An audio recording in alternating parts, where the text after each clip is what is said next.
Hello students, welcome to our channel Mohsin Explain GSEB Made Easy.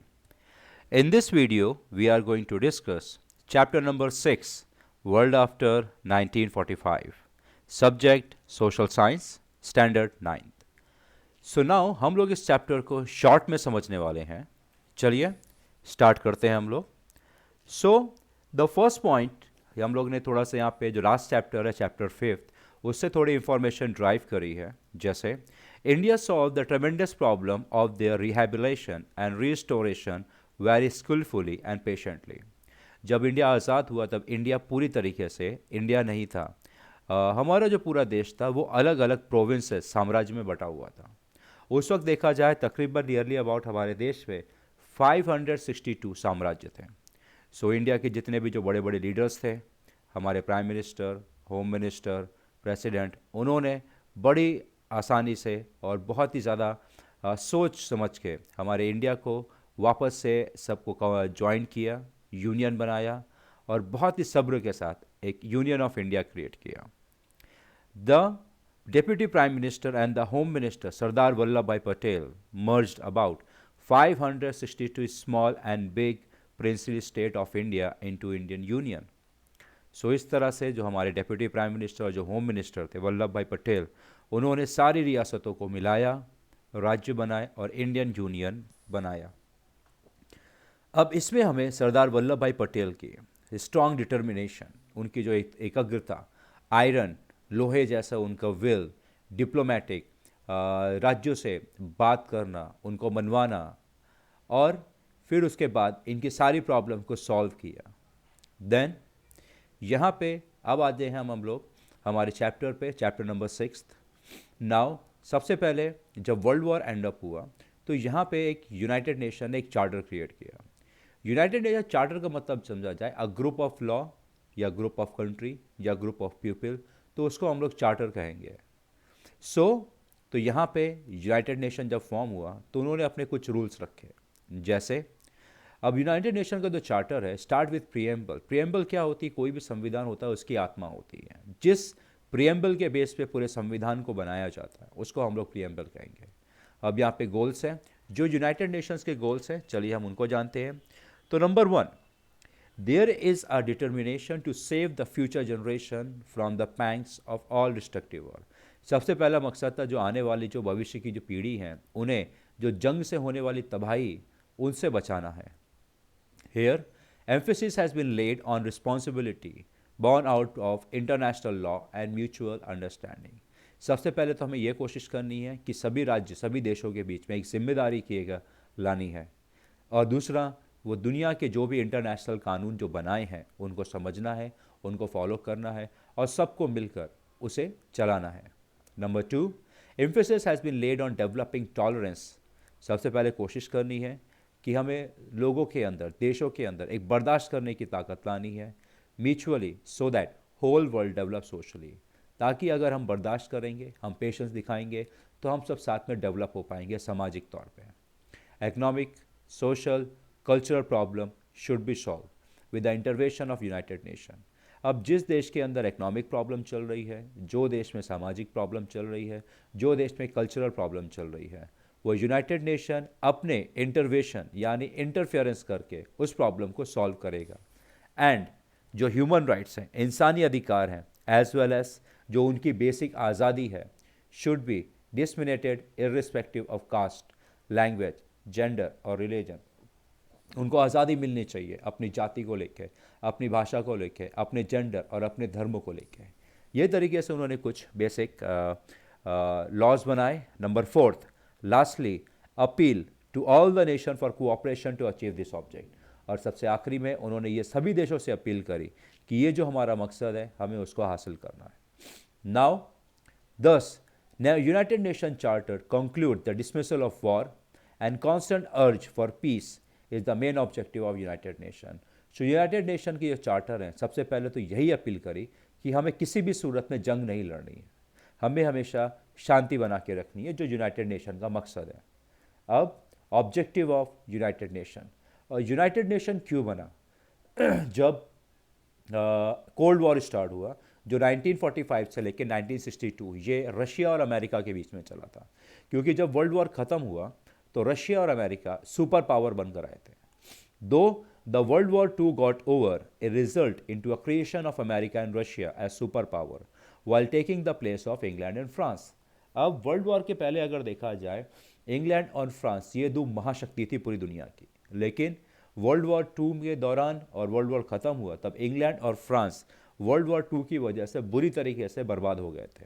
तब America और Russia ने इन दोनों को रिप्लेस किया और खुद सुपर पावर बने. लेकिन सुपर पावर बनने के साथ में बहुत सारी जिम्मेदारियां, बहुत सारी मुसीबतें भी आती हैं.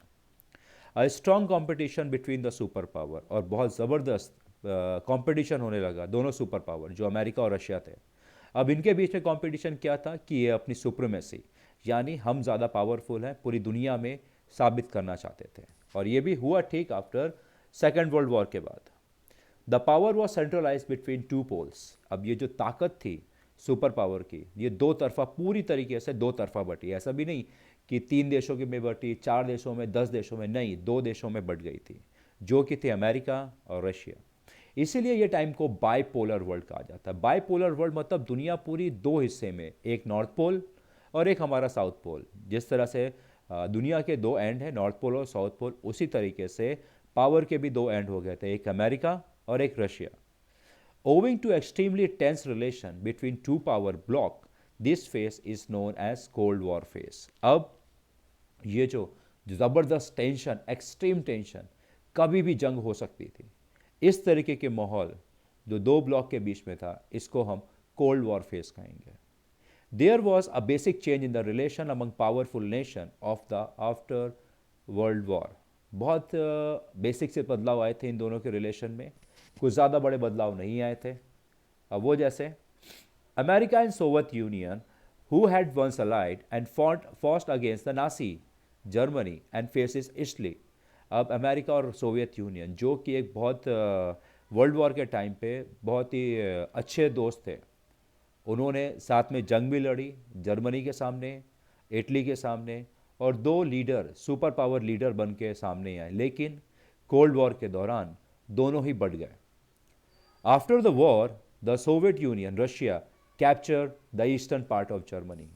अब जब एलाइड नेशन ने, America, England, France, Russia, Portugal, जितने भी जो देश थे एलाइड, उन्होंने जब जर्मनी को हराया तो इन्होंने जर्मनी को डिवाइड किया कि ताकि जर्मनी दोबारा वापस से एक टेंशन फ्यूचर में ना क्रिएट कर सके, जैसे वर्ल्ड वॉर 1 के बाद वर्ल्ड वॉर 2 भी जर्मनी ने ही शुरू किया था. सो सोवियत यूनियन ने यहाँ पे ईस्टर्न जर्मनी पे अपना कब्जा कर लिया, तो उसको डेमोक्रेटिक रिपब्लिक ऑफ जर्मनी घोषित कर दिया, DGP. Now, during 1949, by conducting nuclear test, Soviet Union directly challenged the monopolistic nuclear power of America. अब 1949 में सोवियत यूनियन ने एक न्यूक्लियर टेस्ट किया, क्योंकि 1945 में अमेरिका ने जापान को न्यूक्लियर बॉम्ब से हराया था.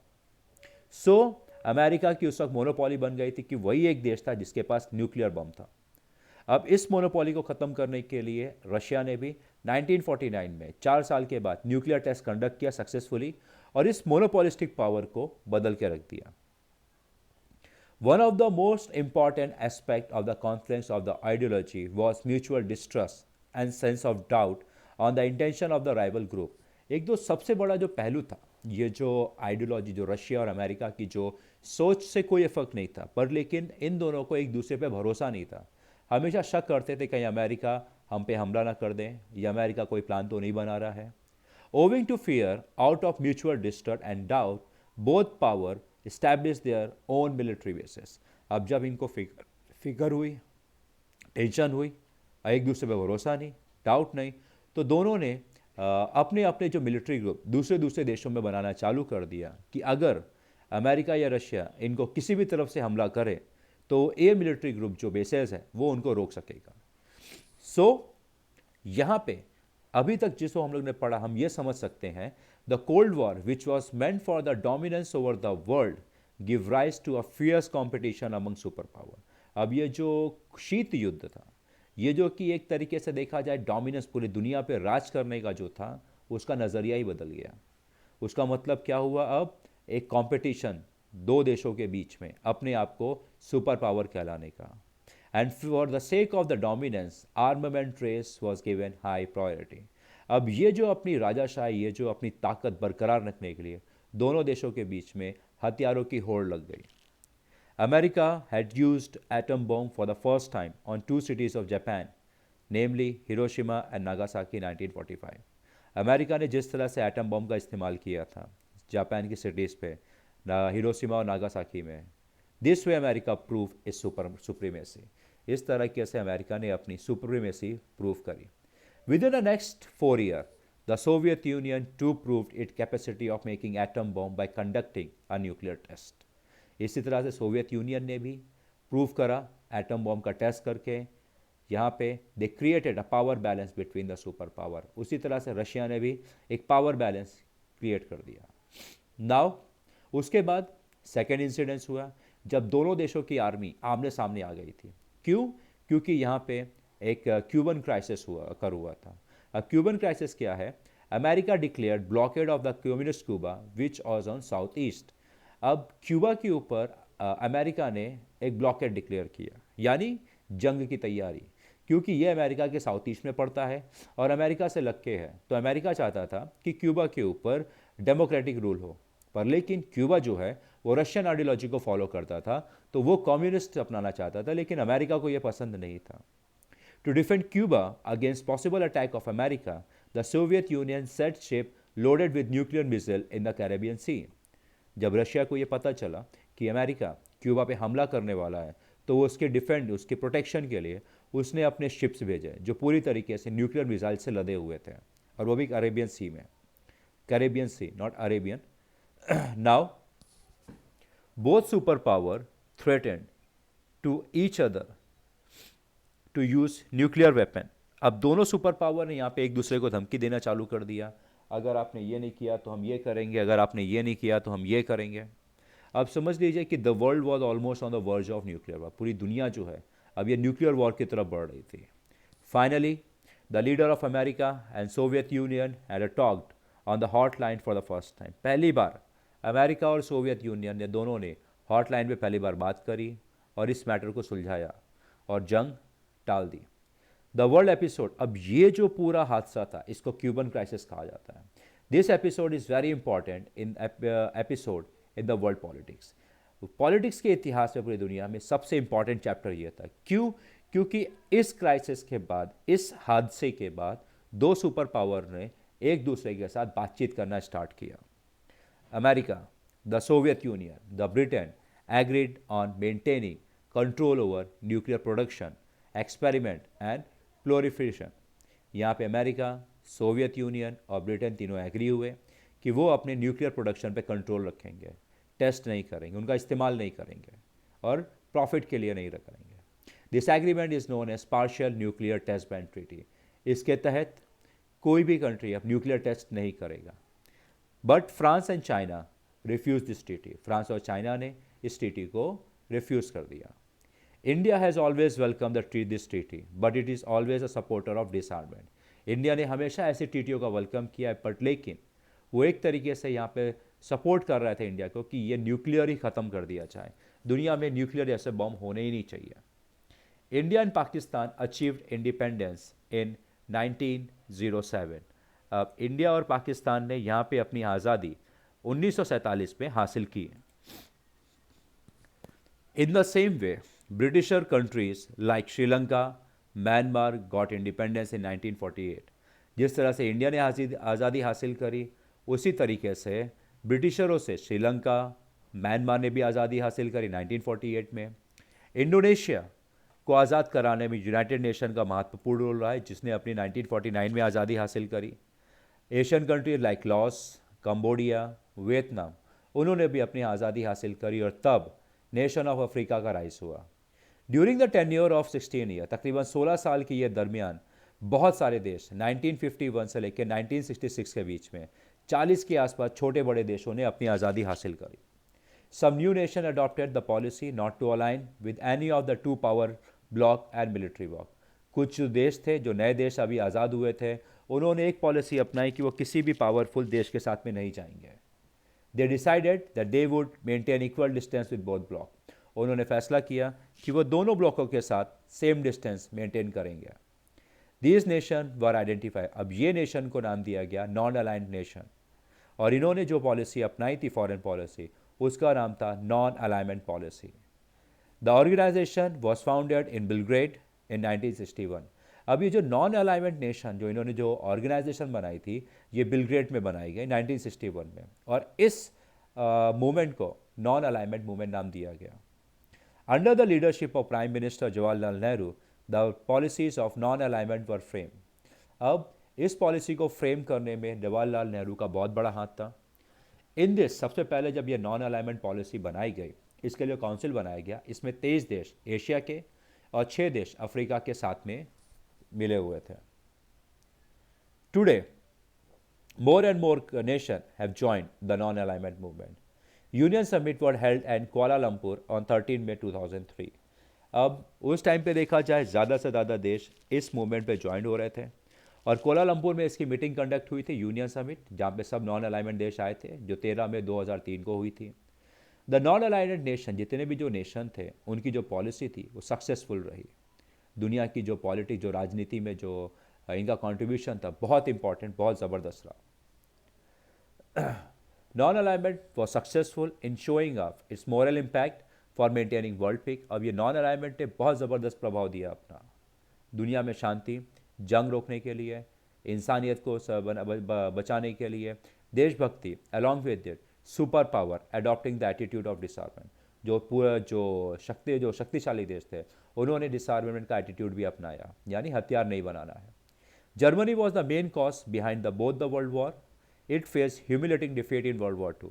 जर्मनी दोनों विश्व युद्ध का जिम्मेदार था और दूसरे विश्व युद्ध में ज़बरदस्त हार फेस करने को मिली।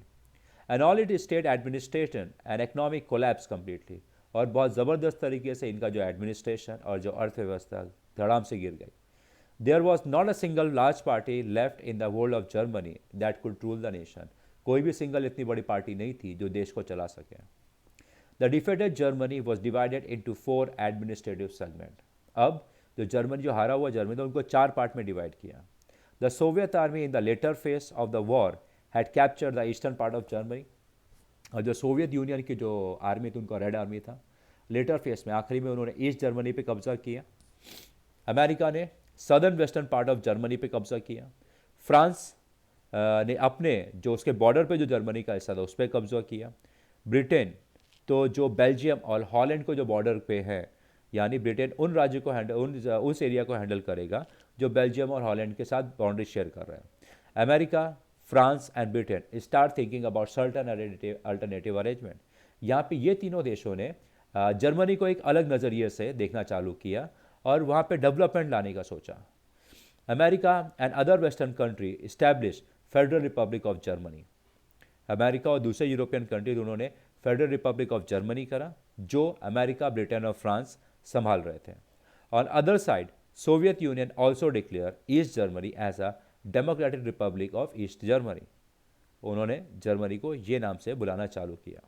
दस, after the war 2 independent German state came into exist. विश्व युद्ध के बाद 2 टाइप के जर्मन स्टेट सामने आए। एक तो डेमोक्रेटिक जर्मन जो वेस्ट जर्मनी था, ईस्ट जर्मनी जो कम्युनिस्ट था।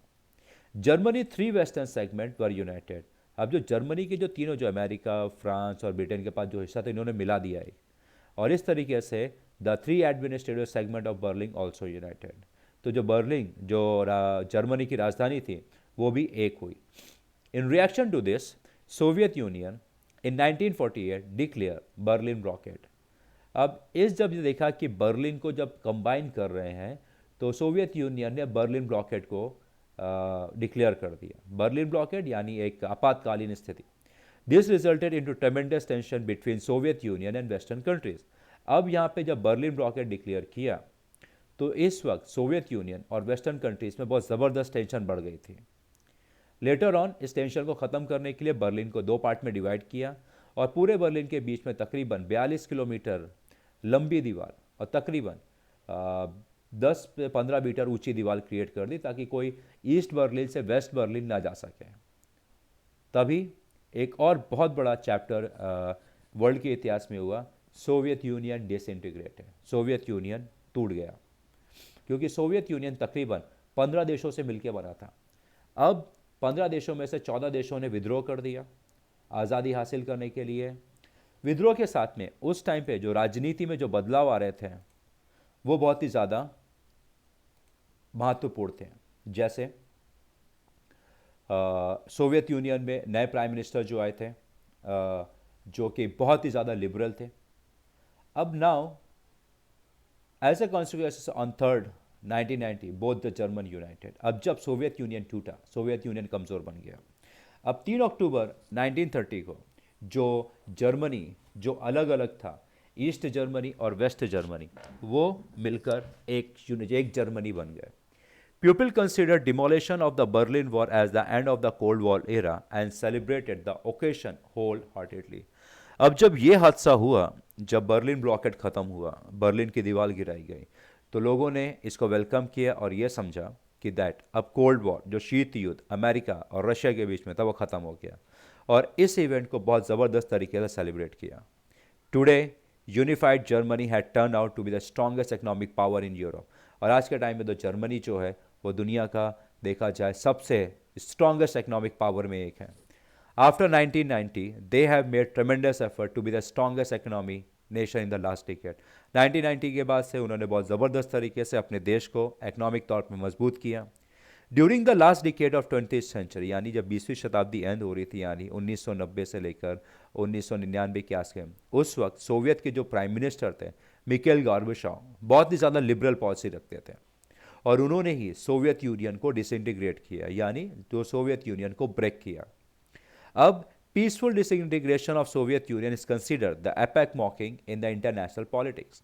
अब जिस तरीके से सोवियत यूनियन टूटा था बहुत ही शांतिपूर्ण तरीके से, ये बहुत ही ज़बरदस्त बदलाव था दुनिया की पॉलिटिक्स में। Michael Gorbachev become the prime minister from the socialist side on 11th March and he had liberal attitude. Michael Gorbachev prime minister बने रशिया के 11 मार्च 1989 को, और बहुत ही उनका जो स्वभाव था बहुत ही लिबरल था, यानी आसानी से जीने वाला। Gorbachev adopted 2 policies, glasnost and perestroika. In this way, Gorbachev introduced economic and political reform in the place of single-handed communist rule.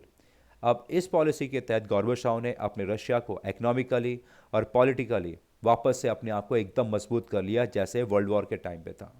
ये पहली बार हुआ था कि अकेले से किसी कम्युनिस्ट रूल ने ये सब किया। The strong hold of communist party, the Soviet bureaucracy and the red army weekend. अब रशिया में उस वक्त देखा जाए तो सोवियत ब्यूरोक्रेसी, जो उनके एडमिनिस्ट्रेशन के का कब्जा, और रेड आर्मी का कब्जा था, पर लेकिन जो गोर्बाचोव की जो पॉलिसी थी उससे रेड आर्मी और सोवियत ब्यूरोक्रेसी वीक पड़ने लगी, जिसकी वजह से सरकार मजबूत होने लगी। In 1990 the process of the disintegration of the Soviet Union began toward the end. 1990 में सोवियत यूनियन का टूटना शुरू हुआ और आखिरी में 15 देशों में से 14 देश जो है वो अपने आप को आज़ाद और डिसइंटीग्रेटेड, उन्होंने सोवियत यूनियन से अलग कर दिया गया।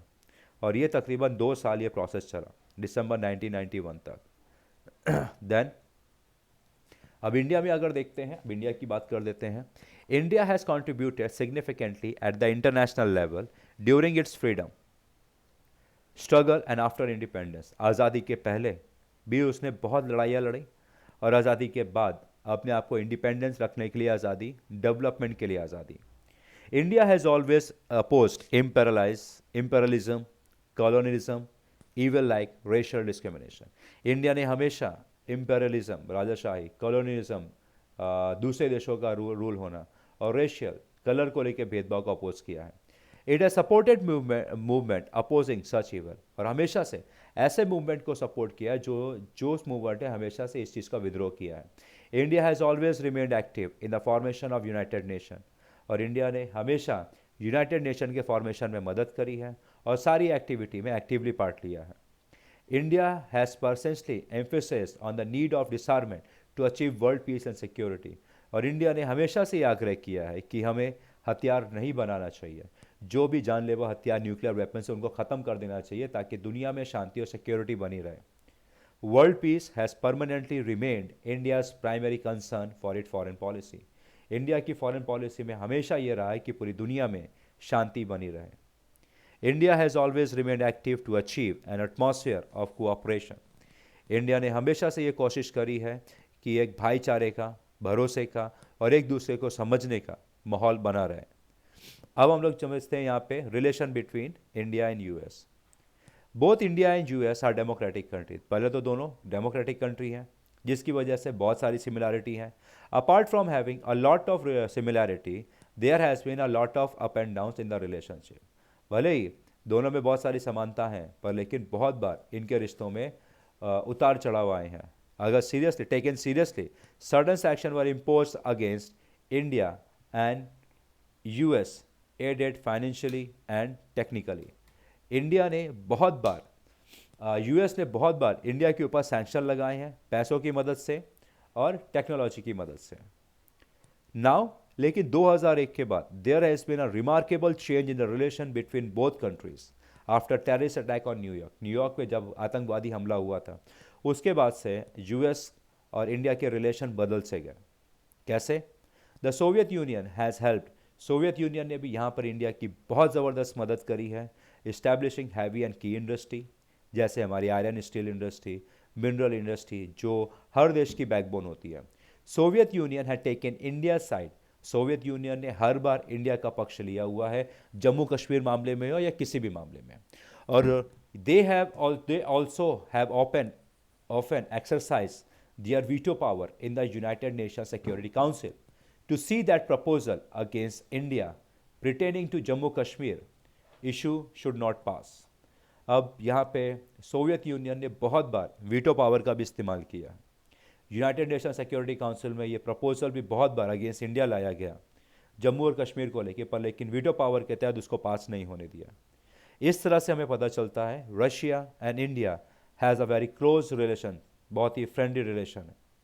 अब बात करते हैं इंडिया और पाकिस्तान की। Immediately after India's independence, the relation between India and Pakistan were always stressful. आज़ादी के तुरंत बाद ही इंडिया और पाकिस्तान के रिश्ते हमेशा से खराब रहे हैं, परेशानी वाले। 3 ग्रूसम वॉर, 3 ज़बरदस्त युद्ध हुए बिटवीन इंडिया एंड पाकिस्तान। वो हुए थे इन 1948, 1965 and 1971। And all in this, और इन सभी में पाकिस्तान जो है वो हार गया था। नाउ बोथ द कंट्रीज, अब यहाँ पे देखा जाए, both countries have Tashkent and Shimla treaty. अब दोनों देशों के बीच में एक ताशकंद और शिमला ट्रीटी साइन हुई थी, बट पाकिस्तान ने इनको फॉलो नहीं किया। Then in 1999 Kargil war between India and Pakistan took place, जो रिसेंटली हुई थी, और इसमें भी पाकिस्तान हार गया था। अब आ जाते हैं हम लोग इंडिया और चाइना के रिलेशन। इंडिया के और चाइना रिलेशन भी इस्टेब्लिश कब हुए? 1954 से। देन अब यहाँ पे झगड़ा कब हुआ? जब एक बार चाइना ने अपने मैप में इंडिया के कुछ रीजन को अपने उसमें काउंट कर लिया था। व्हेन चाइना डिस्प्लेड इस boundary region on map, it disturb the relation between India and China. फिर चाइना attacked India in 1962 and captured the region which were displayed in their map. फिर चाइना ने तकरीबन 1962 पे इंडिया पे हमला किया और जो नक्शे उसने अपने मैप में बताए थे उनको अपने उसमें कब्जा शामिल कर लिया। India and Bangladesh. इंडिया, जैसे इंडिया ने अपनी आज़ादी हासिल करी, वैसे ही बांग्लादेश ने भी अपनी आज़ादी हासिल करी, बहुत कुर्बानियाँ देखे। इन 1971 Bangladesh became an independent and sovereign country, as earlier it was a part of Pakistan. 1971 में बांग्लादेश ने अपनी आज़ादी हासिल करी, क्योंकि इसके पहले बांग्लादेश जो था वो पाकिस्तान का हिस्सा था। As a new upcoming country, India helped Bangladesh financially, technically, physically by giving equipment for its growth and development. और इस तरह से इंडिया ने बांग्लादेश की फाइनेंशियली मदद करी, टेक्निकली मदद करी, फिजिकली उसको ग्रोथ होने में और डेवलपमेंट में होने में। But there are certain issue which have risen between India and Bangladesh. But लेकिन कुछ एक ऐसे मसले हुए हैं जो इंडिया और बांग्लादेश के रिलेशन अच्छे नहीं हो रहे थे पास्ट में, जैसे the utilization of water from river Ganga, Ganga के पानी को इस्तेमाल करना। इस proper channelizing has been take out between the two countries. अब गंगा के पानी को सही तरीके से डिस्ट्रीब्यूट करना, ये दो देशों के बीच में बातचीत चल रही। India and Bhutan, a peaceful, coordinated friendship treaty had been signed. अब ये दोनों के देशों बीच में एक बहुत ही शांतिपूर्ण समझौता दोस्ती का साइन हुआ है और जो 1949 में हुआ था. Bhutan had trustfully sided India in security and foreign policy. Bhutan ने हमेशा से इंडिया की सिक्योरिटी और फॉरेन पॉलिसी में साथ दिया है, मदद किया है. India assured aid Bhutan to telecommunication and transportation. India ने हमेशा भूटान को एश्योर किया है कि वो उनको टेली कम्युनिकेशन और ट्रांसपोर्ट सुविधा प्रोवाइड करेंगे. और इंडिया ने 1971 में भूटान को यूनाइटेड नेशन का मेंबर बनने में भी मदद करी. सो इस तरह से देखा जाए, there is never a troubled relation between India and Bhutan. Now India and Sri Lanka. The relation between India and Sri Lanka is very old, बहुत पुराना है. Many Tamilians of India had gone to Sri Lanka, settle there after. बहुत सारे तमिल के लोग श्रीलंका गए, सेटल हो गए. Their citizenship was the main issue between the India and Sri Lanka, but continuous talk है रिजॉल्व इट. अब जो तमिलियन वहाँ पे जाके रहे उनको वहाँ पर की नागरिकता नहीं मिल रही थी, लेकिन इंडिया और श्रीलंका ने इस पर बैठ के बात किया और इस प्रॉब्लम को सॉल्व किया. Now India's prime minister Narendra Modi visited troubled region of Tamilian in Jaffna on 13 March 2015. India के जो प्राइम मिनिस्टर नरेंद्र मोदी वो श्रीलंका गए जाफना में विजिट करने और 13 मार्च 2015 की वहाँ पर के लोगों से मुलाकात करी. India assisted financially. इंडिया ने उनको फाइनेंशियली मदद किया. तकरीबन 27,000 घर जो बर्बाद हो गए तो उनको वापस बना के. Today India and Sri Lanka have very coordinated relation. आज के टाइम पे इंडिया और श्रीलंका के रिलेशन बहुत ही ज़्यादा अच्छे हैं. नाउ बात करते हैं India and Nepal. The relation between India and Nepal started with signing a treaty in the year 1950. अब इंडिया और नेपाल के रिलेशन 1950 में से अच्छे होना शुरू हुए जब उन्होंने एक ट्रीटी साइन करी 1950 में. अब इस ट्रीटी के तहत both country will consider to be the sovereign to preserve regional unity as an communication of citizen in both the countries. अब ये दोनों देशों ने एक साइन किया कि दोनों देश अपनी सॉवरेनिटी को, अपनी जो रीजनल यूनिटी है, जो एकता, उसको बरकरार रखेंगे और जो नेपाल और इंडिया के लोगों के बीच में जो कम्युनिकेशन है उसको अच्छे से होने देंगे. इंडिया ने हमेशा नेपाल की सोशली और इकोनॉमिकली मदद करी है और इसी तहत नेपाल के स्टूडेंट इंडिया आते रहते हैं हायर स्टडीज़ के लिए. अब यहाँ पे the river flowing from Himalaya came from the various region of Nepal. अब यहाँ पर से हिमालय से काफ़ी नदियाँ बहती हैं जो नेपाल के काफ़ी सारे रीजन से आती है और इंडिया में आती हैं. अब इसकी वजह से देखा जाए ड्यूरिंग रेन इन अफेक्ट इंडिया बैडली. अब इस टाइम पे अगर देखा जाए तो बारिश के टाइम पे ये जो नदियाँ हैं, पानी इन पे बाढ़ आ जाती है और इंडिया के काफ़ी रीजन को असर करती है.